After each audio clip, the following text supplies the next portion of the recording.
3 రకాలుగా దేవుడు జవాబిస్తాడు. Yes, no, wait. నువ్వు అడిగిన కొన్నిటికి దేవుడు ఎస్, అవునుగాక, అవి వెంటనే జరిగించేస్తాడు. కొన్నిటికి నో నో నో నో, అవి నువ్వు నీ జీవితంలో కోరుకోకూడదని నో చెప్తాడు. మరికొన్నిటికి వెయిట్, ఆగు ఆగు అని చెప్తాడు. అబ్రహాం అడిగాడంట, అడుగుతూనే ఉన్నాడు, ప్రభువా నాకు బిడ్డలు కావాలంటే వాగ్దానం ఇచ్చావు కదా, ఇంకెప్పుడు ఇస్తావంటే వెయిట్ వెయిట్.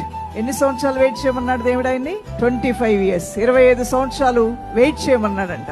వెయిట్ చేయి, నీకేం ఇబ్బంది ఏం లేదు, నువ్వు సంతోషంగా అన్నిట్లో ముందుకు వెళ్ళు. ఆ లేని దాని గురించి ఆలోచించుస్తూ చింతకి లోనవుతూ నీ జీవితాన్ని దుర్భరంగా చేసుకోవద్దు. నా దాసుడైన అబ్రహామా, నీ బాధ్యతలు నిర్వర్తించు, నీ పనులు నిర్వర్తించు, నీ కుటుంబ జీవితాన్ని ముందుకు కొనసాగించు. నేను ఇస్తానని వాగ్దానం చేస్తాను కాబట్టి తప్పకుండా తగిన సమయంలో నేను ఇస్తాను. ఆ యొక్క డిలే అనేది డినైల్ కాదు అనేది ఒక ఇంగ్లీష్ వర్డ్ ఉంటుంది. ఆలస్యం అనేది దేవుడు నీకు అది ఇవ్వడే అనే దానికి సాదృశ్యం కాదు, దాని అర్థం అసలు కానే